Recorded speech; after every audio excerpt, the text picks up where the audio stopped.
Right. So, Nara Lokesh గారు CM అయ్యే అవకాశాలున్నాయా ఆయన జాతకం ప్రకారంగా?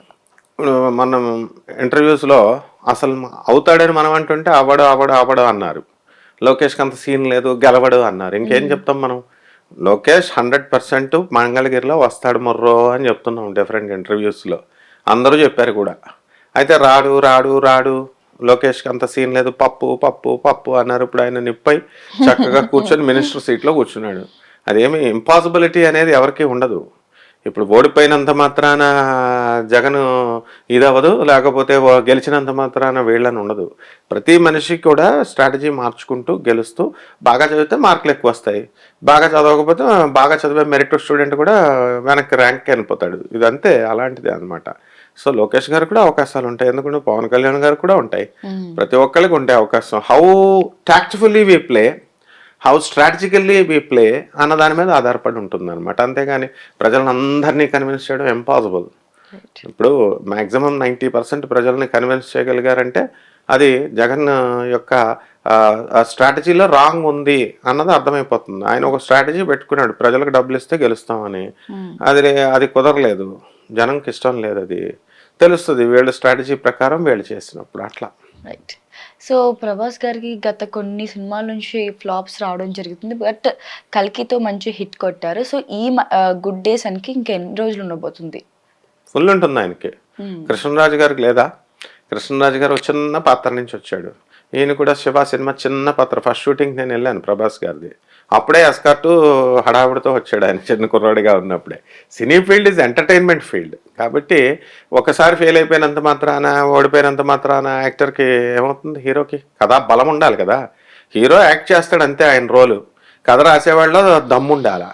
అది లేకుండా చెత్త కథ తీసుకొచ్చి పెట్టి హీరో ఫ్లాప్ వచ్చింది, ప్రభాస్ గారిది అయిపోయింది అంటే ఎట్లా? రైట్. కాబట్టి ఆయనకు జాతకం బ్రహ్మాండంగా ఉంది. మా మిత్రుడు బాలేదు మొర్రో అన్నవాళ్ళు అన్నంత మాత్రాన అవ్వదు కదా. అలా ఆయనది ఈ యొక్క కల్కి స్టోరీలో చక్కగా ఫిక్షన్ స్టోరీ అది. హ్మ్. ఒరిజినల్ మహాభారతకి డిఫరెంట్గా ఆ కాన్సెప్ట్ని తీశారు. ఇప్పుడు సెకండ్ వాళ్ళు చెప్పడం కాదు, మనం చెప్తున్నాం స్టోరీ లైన్ సెకండ్ పార్ట్కి కల్కికి. అందులో ఏం చేశారు? అశ్వత్థామని తీసుకొచ్చారు. తప్పు చేశాడు, పిండాన్ని చంపాడు. కాబట్టి నువ్వు ఒక శాపం పెట్టాడు కృష్ణుడు. మరి పశ్చాత్తాపంతో నాకు పరిష్కార మార్గం అని ఈయన అడిగాడు అశ్వత్థామ. అడిగితే నువ్వు ఒక పిండాన్ని నువ్వు చంపబోయావు కాబట్టి ఇంకో పిండాన్ని రక్షించు, నేనే ఆ పిండం కింద పుడతానని చెప్పాడు. దాని మీద అల్లారు. అశ్వత్థామ ఇస్ ఆయనేమంత మంచోడు కాదు. కర్ణుడిని పెద్ద సూపర్ హీరో కింద చూపించారు.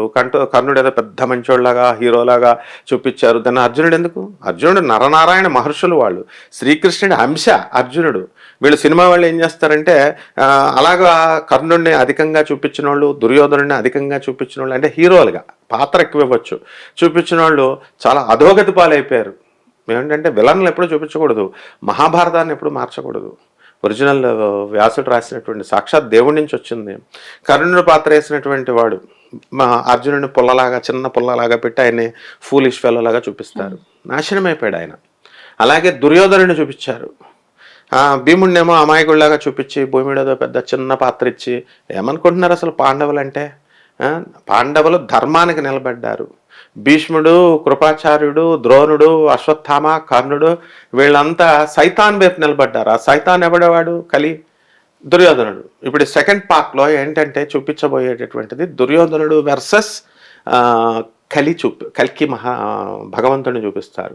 ఏంటంటే ఇక్కడ శకుని ఆయన సైతాన్ కాబట్టి, ఆయనే దుర్యోధనుడిగా పుట్టాడు కాబట్టి మళ్ళీ ఇప్పుడు మా కలియుగంలో ఆయన మళ్ళీ పుడతాడు. ద్వాపర యుగంలో దుర్యోధనుడిగా పుట్టాడు. సో ఆయనకి దేవుడికి మధ్య, అంటే కల్కి మహారాజు మధ్య జరుగుతుంది. కల్కి మహారాజు అంటే ఏమనుకుంటున్నాం? కల్కి భగవంతుడు గుర్రం మీద వస్తాడు అని అంటున్నారు. గుర్రం మీద రావడం కాదు, అశ్విని నక్షత్రంలో పుడతాడు. శ్రీకృష్ణ పరమాత్మ రోహిణి నక్షత్రంలో పుట్టాడు. ఆ విధంగా ఈ యొక్క మైథాలజీలో ఉన్నటువంటి ఫ్యాక్ట్స్ని అండ్ ఫ్యూచరిస్టిక్ ల్యాండ్స్కేప్ని రెండింటిని బ్లెండ్ చేసి అద్భుతంగా ఫిక్షన్ వరకు అంతే. సినిమా అంటే ఎంజాయ్ చేయడం వరకే. అది చూసి అబ్బా కర్ణుడు చాలా గొప్పోడు అని ప్రతి ఒక్కడు కర్ణుడిని పొగుడుతూ వీడియోలే. అసలు కర్ణుడిని ఆడు పూర్వజన్మలో ఒక రాక్షసుడు, వాడు అవినీతి పరుడులో దానగుణం ఉండదా? దాన గుణం ఉంటుంది, ఏదో గుణం ఉంటుంది కదా, దానం చేసే గుణం ఏదో మంచి గుణం. సో కృష్ణుడు ఏదో ఆయనకి ఏదో ఎక్కువ పాత్ర ఇచ్చినట్టు, అర్జునుడిని ఏదో ఇద్దరికి సమాన పాత్ర, కృష్ణుడు అనిపించాడు. దేవుడు అంటేనే డెఫినేషన్ తెలియదు వీళ్ళకి. దేవుడు అంటే ఏమనుకుంటారంటే ఏదో మనకలాగా 2 కళ్ళు 2 కాళ్ళు 2 చేతులు పెట్టుకొని వచ్చాడు అనుకుంటారు. కాదు, దేవుడిని ఇంతవరకు ఋషులే చూడలేదు, ఎవరికి కనబడడు, ఊహకు అందడు. సో అటువంటి దేవుడు కలిపురుషుడు ఏదో పెద్ద, వాడేదో పెద్ద విలన్ లాగా సైతాన్ వచ్చి, బైబిల్లో కూడా సైతాన్ వచ్చి, లోసఫర్లు వచ్చి Jesus, they can't go and touch the Jesus. That is the power of Jesus, that is the power of lord Krishna. అంటే భగవంతుడి దగ్గరకు కూడా వెళ్ళలేడు సైతాన్. ఈక్వల్ పవర్స్ ఏమి లేవు. ఈక్వల్ పవర్స్ ఉంటాయని పురాణాల్లో రాసేయడాలు ఇవంతా నాన్ సెన్స్ ఇంటర్ప్రిటేషన్ అనమాట. అందుకే గోగినాన్ బాబు గారు లాంటి మా హేతువాదులు వీళ్ళంతా చక్కగా చెప్తారు వాళ్ళు. కాకపోతే గాడ్ సెంటర్డ్ ఫిలాసఫీ చెప్పకుండా హేతువాదులు చెప్పడం వల్ల అది ప్రజలకు ఎక్కట్ల. కాబట్టి నెక్స్ట్ ఎపిసోడ్లో ప్రభాస్ గారి పాత్ర కంటే కూడా మరి ఈ యొక్క దుర్యోధనుడు పాత్ర వేసినటువంటి వాళ్ళది కొత్త ఎంట్రీ ఉంటుంది వాళ్ళది, ప్లస్ ఈ యొక్క కల్కి వేసినటువంటి శ్రీకృష్ణ పరమాత్మ పాత్ర మధ్య అదంతా ఎక్కువ ఉంటుంది. సో ప్రభాస్ ఇటువంటి టాలీవుడ్ని చక్కగా పాన్ ఇండియా స్థాయి నుంచి హాలీవుడ్ స్థాయికి తెలుగు వాళ్ళని తీసుకెళ్ళి ఒక్కసారే ఎంత బాగా చేయగలరా తెలుగు వాళ్ళు అని అండర్ ఎస్టిమేట్ వేసేవారు ఈ బాలీవుడ్ హీరోలు, బాలీవుడ్ ప్రొడక్షన్. తెలుగు వాళ్ళ సత్తా ఏంటో చూపించి ప్రభాస్ తర్వాత మన అమితాబ్ బచ్చన్, తర్వాత మన కమల్ హాసన్, వీళ్ళంతా కూడా దీపికా పడుకునే మహోగ్ర నటనకి గరిష్ట స్థాయి తీసుకొచ్చారు. వీళ్ళు ఒకళ్ళే తెచ్చారా, కెమెరామ్యాన్లు, టెక్నికల్ యూనిట్, ప్రొడక్షన్ యూనిట్ అంత అందంగా తీర్చిదిద్దారు. సో ప్రభాస్ గారికి బ్రహ్మాండంగా ఉంటుంది భవిష్యత్తు. జగన్ గారి జాతక ప్రకారంగా ఆయన మళ్ళీ సీఎం అయ్యే అవకాశాలు ఉన్నాయా? జగన్ జగన్ జగన్ ఇప్పుడు జగన్ పడుకున్న సింహం. ఇప్పుడు తాటికాయ మూలుగుతూ ఒక నక్క మూలుగుతూ వెళ్ళిందంట. రెస్ట్ తీసుకుందామని వెళ్ళి తాటి చెట్టు కింద ఉంటే ఒక తాటికాయ పడింది. మూలిగే నక్క మీద తాటికాయ పడింది అని సామెత అనమాట. ఆయన స్వయంగా చేసుకున్నాడు. ఆయన ఇప్పుడు ప్రజలు చంద్రబాబు నాయుడు అంతటి సీనియర్ని పక్కన పెట్టేసి, నందమూరి తారక రామారావు ఫేస్ వాల్యూతో పుట్టినటువంటి పార్టీని పక్కన పెట్టేసి, పవన్ కళ్యాణ్ని పక్కన పెట్టేసి, అంత నీకు బ్రహ్మాండంగా చేసుకోని ఆయన అని చెప్పి జగన్ జగన్ జగన్ అని చెప్పి పట్టం కడితే ఈయన ఎలా పరిపాలన చేసుకోవాలా? ఏం చదువుకోలేదా ఆయన? ఇదేనా హైదరాబాద్ పబ్లిక్ స్కూల్లో టీచర్లు చెప్పింది జగన్కి? మేము వీఆర్ అషేమ్డ్ నౌ యాజ్ టీచర్స్గా మేము నీకు చెప్పింది ఏంటి? చంద్రబాబు నాయుడు చూడండి చక్కగా ఇప్పుడు సెమినార్స్లో ఇప్పుడు ఆయన ఎంత ప్లీజింగ్గా మాట్లాడుతున్నాడు చక్కగా. ఏం నేర్చుకోవా నువ్వు సీనియర్ని? ఎంతసేపు తిట్టడాలు చేస్తే ఇలాగే ఉంటుంది. ఇప్పుడు లేదు చూడు, ఒకళ్ళొకళ్ళు తిట్టుకోవట్లా, మనకి ప్రజలకు మజా లేదు.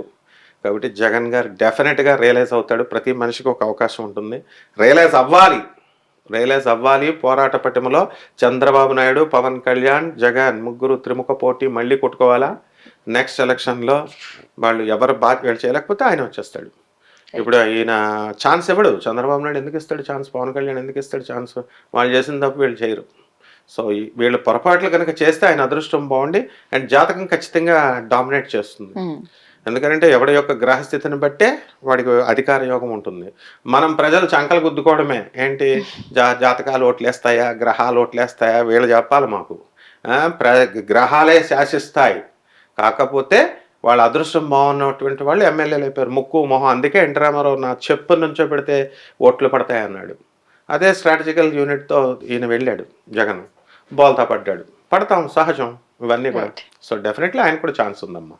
సో చిరంజీవి వాళ్ళ కూతుర్లు అంటే దోషం, అంటే జాతకంలో దోషం ఉండబట్టి వాళ్ళకి పెళ్లి సమస్యలు వస్తున్నాయా లేకపోతే ఎలా ఏంటి? జాతక దోషాల వల్లే ఇలాంటి సమస్యలు వస్తాయి. సర్పదోషాలు, జాతక దోషాలు, నాగదోషాలు ఇవన్నీ కూడా ఉంటాయి. కాబట్టి అవన్నీ ఏం పెద్ద విషయాలు కాదు. అవన్నీ వాళ్ళు చదువుకున్న పిల్లలు వాళ్ళు. అండ్ ఒక మామూలు వాళ్ళ ఫ్యామిలీస్లోనే ఎన్నో ఉంటే ఈ సూపర్ స్టార్ చిరంజీవి, ఆయన మెగాస్టార్. కాబట్టి ఆయనకేంటి అవన్నీ మామూలుగా చేసుకుంటారు, పోతారు, వచ్చేవాళ్ళు వస్తారు, పోయేవాళ్ళు పోతారు. ఇదంతా ఏం మనిషి పెళ్ళిళ్ళు మగాడు చేసుకునేటప్పుడు ఆడవాళ్ళు చేసుకోకూడదని రూల్ ఏముంది? అయినా పెళ్ళి it is a part of life. అంతేకాని పెళ్లి చేసుకుంటే దోషం, పెళ్లి చేసుకోకపోతే వీళ్ళేమన్నా ఉద్ధరిస్తారా? పెళ్లి చేసుకోకపోయినా చిరంజీవి కూతుర్లే.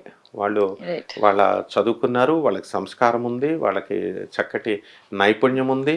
అండ్ పేద ప్రజల పట్ల సేవ చేసుకుంటూ ఉండాలి. వాళ్ళు ముందుకెళ్ళాలి. సర్పదోషాలు అని మనం చెప్పామనుకో మళ్ళీ దోషాల పూజల కోసం ఈ చిరంజీవి సిద్ధాంతుల చుట్టూ, లేకపోతే ఈ పంతుల చుట్టూ తిరిగితే ఆయనంత ఫూలిష్ ఫెలో ఉండనట్టు. పేద ప్రజలకు చెయ్యాలా బాగా. ఆయన కీర్తిప్రతిష్టలు ఇచ్చాడు, ఆయుర్దాయాన్ని ఇచ్చాడు దేవుడు, ఆరోగ్యాన్ని ఇచ్చాడు. దానగుణం నేర్చుకోవాలా. చెయ్యాలి ఎవడైనా సరే. యెస్.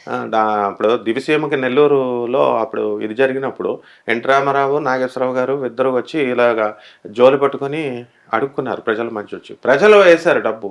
మరి ఎన్టీ రామారావు గారు ఎంతేశారు, నాగేశ్వరరావు గారు ఎంతేశారంటే అప్పటి కాలం వాళ్ళకి తెలియాలి. అలా ప్రజలు అబ్జర్వ్ చేస్తారు. కీర్తి ప్రతిష్టలు కేవలం పోగేసుకుంటే డబ్బులు రావు. పంచాలా, పేద ప్రజలకు పంచాలా. కాబట్టి ఏదో ఒకసారి చేసి, ఒకటికి చేసి పనిచేశాను నేను అంటే కుదరదు.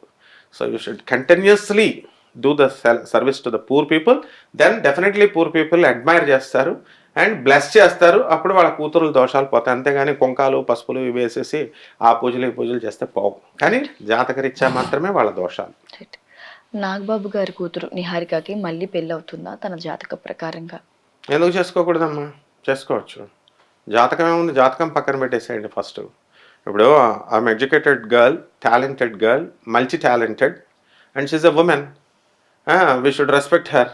తప్పకుండా చేసుకోవచ్చు పెళ్ళి కావాలి అని అనుకుంటే. లేదు నేను చేసుకోకపోయినా సరే ఈ సొసైటీ ఊరుకోదు కదా. ఎప్పుడు చేసుకుంటావు, ఎప్పుడు చేసుకుంటావు, ఎప్పుడు చేసుకుంటావు అంటారు.